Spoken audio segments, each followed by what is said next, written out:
Dans cette vidéo, on va parler de la DS3. Alors non, je ne parle pas de la Citroën DS3, mais plutôt de la méthode d'apprentissage accéléré de Tim Ferriss qu'il a nommée DS3. Mais d'abord, je dois un peu vous parler de Tim Ferriss et pourquoi est-ce que vous devrez l'écouter en ce qui concerne l'apprentissage accéléré. Timothy Ferriss est un entrepreneur, investisseur et auteur de 2 New York Times best-sellers.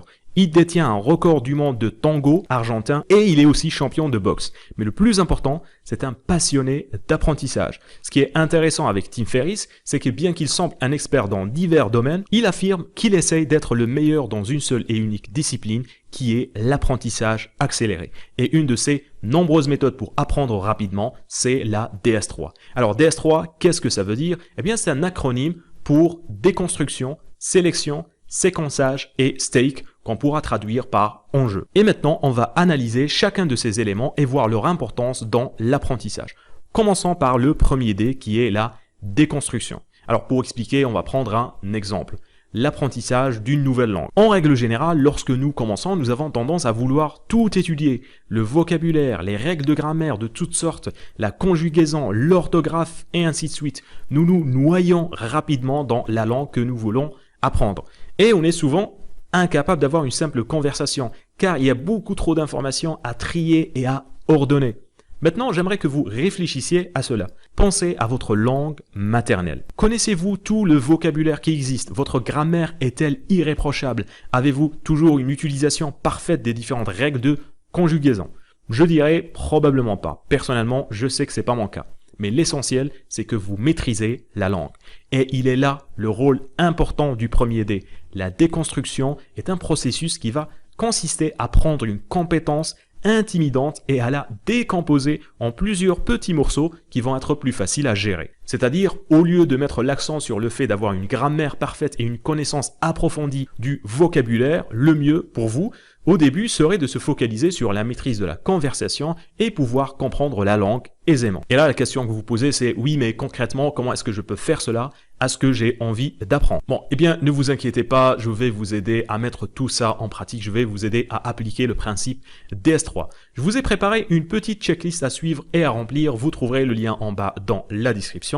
Par exemple, pour la partie pratique, le meilleur moyen pour réussir la phase de déconstruction, c'est d'aller sur Google. Et oui, vous allez tout simplement faire des recherches. Encore plus pratique, cela devrait vous prendre en moyenne une semaine, à raison d'1 heure de recherche par jour. Seulement au début. Après, évidemment, la recherche est un processus continu. Mais attention, l'objectif ici n'est pas de trouver et apprendre tout ce qu'il y a à savoir sur le sujet, mais plutôt d'identifier les points clés et les plus petites unités gérables pour votre processus de déconstruction. Ceci peut être fait en identifiant, par exemple, des livres qui ont été écrits à ce sujet, des experts dans le domaine, des articles, des podcasts, des vidéos, des méthodes, des astuces et autres. Approchez la phase de déconstruction un peu comme si c'était un puzzle. Vous allez décomposer la compétence, quelle qu'elle soit, en ses différentes parties et petites composantes. Par exemple, dans son livre, Tim Ferriss explique comment est-ce qu'il a découvert que les 2000 caractères japonais sont composés de seulement 214 parties différentes, appelées radicaux, utilisées dans diverses combinaisons. Cela rend l'apprentissage des 2000 caractères une tâche beaucoup plus gérable que les gens peuvent accomplir en quelques mois au lieu de quelques années. Mais que faire une fois que vous avez identifié tous les points à maîtriser? Eh bien, on va passer à la deuxième phase, qui est la phase de sélection. Qu'est-ce que la sélection? C'est le moment où vous devez choisir les ressources, techniques et méthodes les plus efficaces pour commencer à apprendre. Comme le dit Tim Ferriss dans son livre The 4-Hour Chef, choisissez les méthodes les plus efficaces et vous pouvez être un idiot qui a un succès époustouflant. Ici, il s'agit d'identifier les ressources qui demandent un minimum d'effort et vont produire un maximum de résultats. Par exemple, imaginons que vous vouliez apprendre l'anglais. La langue anglaise possède l'un des plus vastes vocabulaires au monde, avec plus de 700 000 mots, et ça ne fait que croître. Cela dit, il y a 100 mots qui sont très utilisés et représentent à eux seuls environ 50% de tout le matériel écrit. En fait, pour l'anglais, apprendre les 1200 à 2000 mots les plus utilisés vous permettra de comprendre et de parler correctement en anglais et je pense que ça peut être appliqué à n'importe quelle autre langue. Si on revient au sujet de cette chaîne qui est la mémorisation, pour développer mes compétences de mémorisation, dans le processus de déconstruction, j'ai identifié plusieurs méthodes et techniques, comme par exemple la méthode du palais, la méthode des liens, la table de rappel, le système de rappel ou le système de Dominique et encore plein d'autres méthodes, mais dans le processus de sélection, j'ai remarqué que la compétence clé qui était la plus importante, c'était la visualisation, ou le fait de prendre une information extrêmement complexe et pouvoir la transformer en une image qui sera beaucoup plus mémorable. Ce que j'ai fait, c'est que j'ai passé des semaines à transformer les mots du dictionnaire en des images. Une fois que j'ai réussi à développer cette compétence clé, toutes les autres méthodes étaient maintenant faciles à maîtriser. C'est la même chose par exemple pour la lecture rapide. Les compétences clés vont être d'éliminer la subvocalisation et lire plusieurs mots à la fois. J'ai ainsi téléchargé des logiciels qui permettent d'entraîner vos yeux à faire cela et ainsi de développer ces deux compétences. Un autre exemple donné par Tim Ferriss dans son livre The 4-Hour Body décrit comment la consommation de 30 grammes de protéines dans les 30 minutes suivant le réveil peut accélérer considérablement la perte de graisse. Bon, c'est bien beau tout ça, mais comment appliquer la méthode de la sélection à ce que vous voulez apprendre? Eh bien, pour ce faire, on va utiliser ce que Tim Ferriss appelle la dose minimale efficace. Après avoir terminé votre étape de déconstruction et rempli le premier tableau, passez en revue tous les éléments que vous avez réussi à identifier et vous allez les analyser en prenant en considération ce concept de dose minimale efficace, qui est en fait l'efficacité de chaque technique ou méthode que vous avez identifiée, mais également, et ça c'est le point le plus important, la probabilité que vous vous y teniez. Après tout, la chose médiocre que vous faites est bien meilleure qu'une bonne chose que vous ne faites jamais. Pour citer Tim Ferriss, allez-vous avaler la pilule que vous vous êtes prescrite? Par exemple, il est plus facile d'utiliser un logiciel ou une application pour s'entraîner à la lecture rapide que de tester cela sur un livre. Il est plus facile de mémoriser une dizaine de mots en anglais par jour que d'apprendre des règles de grammaire, de conjugaison et de rédaction. Il est plus facile de transformer quelques mots du dictionnaire en images que d'essayer de mémoriser un livre au complet en utilisant par exemple la méthode du palais. Du moins, au début, il faut essayer d'atteindre la régularité. Et le meilleur moyen d'y arriver, c'est d'avoir le volume de travail minimum qui donnera le maximum de résultats. D'où le terme, la dose minimale efficace. En pratique, dans la checklist que je vous ai préparée, vous allez maintenant remplir les cases 2 et 3 du deuxième tableau intitulé efficacité et régularité. L'efficacité, c'est le résultat espéré en appliquant la méthode identifiée dans la phase de déconstruction. La régularité concerne la probabilité de s'en tenir à chaque élément à long terme. Par exemple, quelque chose qui vous demandera 3 heures de travail par jour aura très peu de probabilité d'être réalisé, même s'il peut donner des résultats impressionnants. Vous noterez l'efficacité et la régularité des différents éléments que vous avez identifiés sur une échelle allant de 1 à 10. Après, vous allez remplir la case résultat de ce tableau en additionnant les deux chiffres. Les composantes avec le total le plus élevé sont les meilleurs éléments à sélectionner pour votre processus d'apprentissage. Encore une fois, vous trouverez la checklist plus les détails de son utilisation en bas dans la description.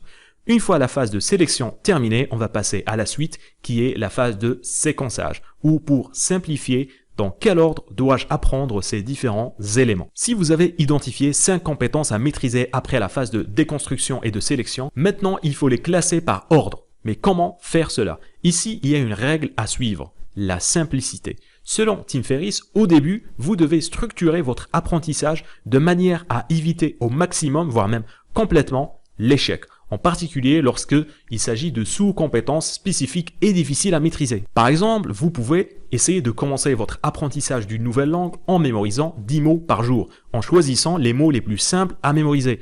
Regardez des films ou des séries dans la langue en question au lieu de se forcer à apprendre des règles de grammaire dès le début. Pour maîtriser les techniques de mémorisation, il est beaucoup plus simple de commencer à utiliser la méthode du palais, par exemple, pour la mémorisation d'une liste de courses ou tout simplement une liste de noms d'objets que d'utiliser la même méthode pour mémoriser un chapitre ou voire même le chapitre le plus compliqué. Si vous voulez maîtriser la lecture rapide, il est plus facile de l'appliquer à une dizaine de pages par jour qui sont relativement simples que de l'essayer à un livre au complet. Le mot-clé ici est la simplicité.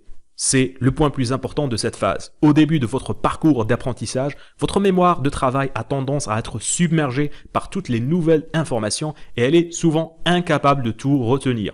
Par conséquent, vous devez consciemment faire un effort pour garder les choses simples, le plus simple possible, afin de minimiser les frustrations et maximiser l'efficacité. En pratique, vous allez maintenant passer au troisième tableau de votre checklist, dans lequel on va noter les éléments choisis et on va les organiser en se basant sur la simplicité d'exécution, mais aussi la probabilité de réussite, qui est aussi un point important, puisque toutes les choses qui sont simples à faire ne donnent pas toujours de résultats concluant. Par exemple, essayer de parler avec des personnes maîtrisant l'anglais dès le début est une tâche extrêmement simple à faire, mais elle peut être frustrante puisque vous allez remarquer qu'il vous faut encore beaucoup de travail pour comprendre ou pour vous faire comprendre, ce qui peut vous décourager.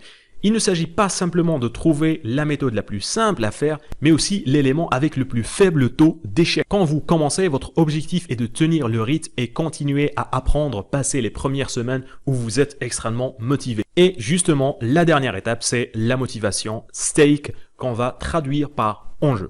Alors oui, au début, on est tous motivés pour apprendre une nouvelle compétence. Mais combien de fois aviez-vous comme objectif d'acquérir de nouvelles connaissances pour ensuite tout arrêter quelques semaines après? Structurer tout ce qui concerne votre apprentissage est généralement quelque chose qui est facile à faire. La prochaine étape est bien plus compliquée. C'est la mise en pratique. Et pas seulement commencer à pratiquer, mais aussi rester engagé dans ce processus d'apprentissage, surmonter les obstacles, les déceptions et vaincre la procrastination.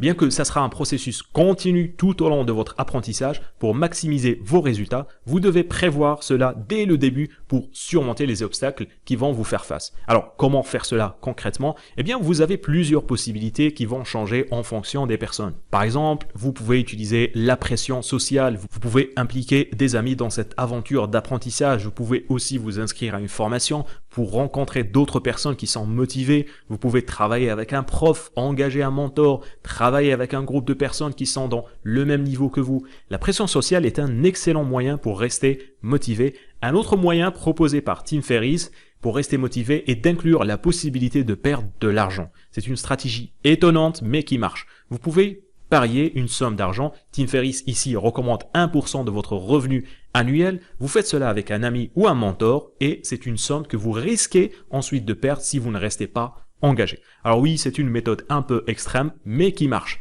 L'important avec la phase stake, c'est d'introduire des enjeux pour vous forcer à continuer et ne pas vous arrêter. En pratique, vous allez remplir le dernier tableau de votre checklist avec 5 façons que vous pouvez utiliser pour rester motivé à long terme. Maintenant, voilà ce que vous allez faire. Téléchargez la checklist en cliquant sur le lien qui se trouve dans la description, remplissez les tableaux et dites-moi dans les commentaires quelles compétences vous voulez apprendre et comment vous allez appliquer la méthode DS3.